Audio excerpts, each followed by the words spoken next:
मेरे प्यारे बच्चों, अस्सलामुअलैकुम। आज हम जमात सुवम उसका एक मज़मून उर्दू का सबक नंबर 8 संतरा ये आज पढ़ेंगे। इसके बारे में मालूमात हासिल करेंगे। तो बच्चों, सबसे पहले आपको ये जो तस्वीर नज़र आ रही है ये कौन से फल की है? कौन से फल की है बच्चों? कौन से फ्रूट्स की है ये है संतरा। देखो बच्चों, संतरा सबको पसंद है ना? सबको पसंद आता है संतरा खाने में, खट्टा मीठा लगता है, सब इसे पसंद करते हैं और ये सस्ते दामों में भी मिलता है। तो चलो बच्चों, हम इस सबक की बुलंद ख्वानी करेंगे। संतरा। आह संतरा, संतरे के नाम सुनते ही मुंह में पानी भर आता है। गर्मी के दिनों में इसका रस पीने से राहत मिलती है। तो बच्चों, संतरे का नाम सुनते ही हमारे मुंह में क्या हो जाता है? पानी आ जाता है। और गर्मी में हम इसका रस पीने से हमको क्या मिलती है? राहत मिलती है, खुशी मिलती है, ठंडक मिलती है। कोई संतरा खाने बैठे तो खाता ही चला जाए। पकने के बाद ये बड़ा खुश रंग दिखाई देता है। संतरे का छिलका नर्म और छिलने में आसान होता है। इसमें 8-10 काशें होती है।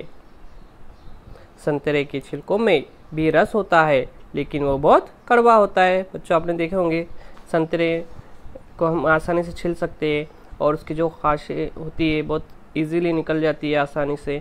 और उसके जो छिलका होता है हम खेलते देखो किसी के आँख में डालते हैं, ऐसा नहीं करना चाहिए। कड़वे से उसके आँख में क्या होता है? जलन होती है। हमारे मुल्क में संतरा हर जगह पसंद किया जाता है, इसलिए सबसे बड़ी मंडी नागपुर में है। सबसे बड़ी मंडी कहाँ है संतरे की? नागपुर में है। नागपुर संतरे का शहर कहलाता है। नागपुर को क्या कहते हैं? संतरों का शहर। संतरे का शहर नागपुर है। ज़हन नशीन कीजिए बच्चों, क्योंकि यहाँ संतरे बहुत मिलते हैं, बहुत संतरे की पैदावार होती है, बहुत सारे बागात है और वहाँ के संतरे बहुत अच्छे होते हैं। यहाँ से दुनिया के मुख्तलिफ मुल्कों में भी संतरे भेजे जाते हैं। गरीब अमीर हर कोई संतरा पसंद करता है। कुछ लोग खाने की बजाय संतरे का रस पीना पसंद करते हैं। संतरा सेहत के लिए बहुत मुफीद है। तो बच्चों, संतरा सेहत के लिए बहुत अच्छा है। इससे जिस्म को ठंडक मिलती है और इसको नागपुर को संतरे का शहर कहते हैं। अमीर गरीब सब इस संतरे को पसंद करते हैं। इसके आगे देखेंगे बच्चों।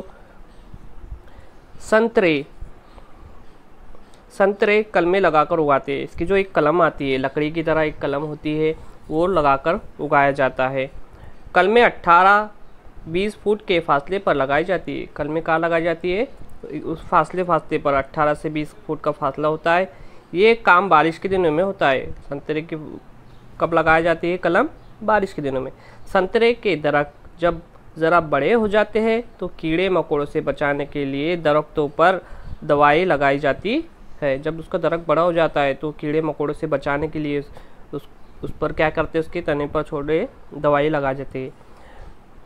जड़ों में खाद डाली जाती है। उसके जो जड़ होती है, जहाँ हम पानी डालते हैं ना, वहाँ पर क्या करते हैं? खाद डालते हैं। खाद की वजह से क्या होता है? उसकी में पैदावार में उसमें इजाफा होता है और उसकी नशोनुमा अच्छे से हो पाती है। हर दरख्त के गिर्द बड़ी क्यारियाँ बना जाते हैं। क्यारियाँ देखोगे इसे ऐसा अपन गड्ढा करते हैं बाजू से आसपास से, तो उसको क्यारी कहते हैं। तो क्यारी बनाई जाती है क्योंकि पानी इसके अंदर थमा हुआ रहे। उसे महीने में 2-3 बार पानी भर दिया जाता है और महीने में 2-3 मरतबा क्या कर देते हैं? वो क्यारी में, वो गड्ढे में क्या किया जाता है? पानी भर दिया जाता है ताकि वो उस पौधे को अच्छे से मिले। 4 साल में दरख्त पर फूल फल लगने शुरू हो जाते हैं। 4 साल में क्या हो जाते हैं? संतरे आना शुरू हो जाते हैं। पहले 2-3 फसलों के फल तोड़कर फेंक दिए जाते हैं ताकि दरख्त खूब मजबूत हो जाए, उनमें अच्छे संतरे आने लगे। क्या करते हैं? पहले के जो फल आते हैं 1-2 मरतबा ये तोड़कर फेंक देते, जिसकी वजह से क्या होता है? दरख्त और मजबूत हो जाता है, उसमें ताकत आ जाती है। उसके आगे देखेंगे हम।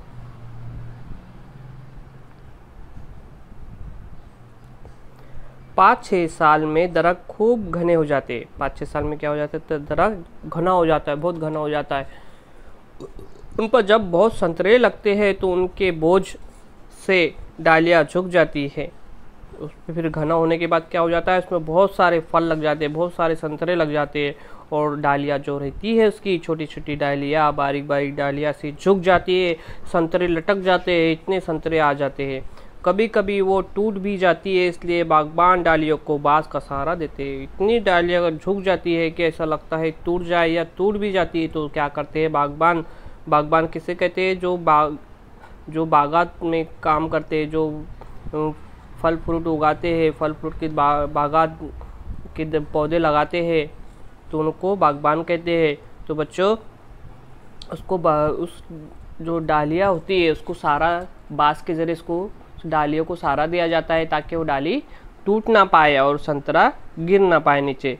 संतरे की फसल साल में दोबारा, जो संतरे की जो फसल है साल में दोबारा आते हैं, फरवरी मार्च और सितंबर अक्टूबर में आती है। यानी फरवरी मार्च में भी आते हैं और सितंबर अक्टूबर में भी आते हैं। उसके बाद हर दरख्त 25-30 साल तक फल देता है। उसका जो दरख्त है कितने साल तक फल देता है, 25-30 साल तक। संतरे के दरख्त को मुनासिब पानी ना मिले तो फल बहुत कम लगते हैं। अगर उसको पानी ना मिले, उसको जितना पानी चाहिए उतना ना मिले तो क्या हो जाता है, फल बहुत कम लगते हैं, नुकसान होता है और उसकी सही तरह से नशोनुमा नहीं हो पाती है और संतरे की पैदावार में कमी होती है। तो पानी इसको ज़रूरी है। बल्कि कई बार तो बाग के सारे दरख्त सूख जाते हैं। अगर पानी ना मिले तो क्या हो जाते हैं, पौधे दरख्त कैसे हो जाते हैं, सूख जाते हैं।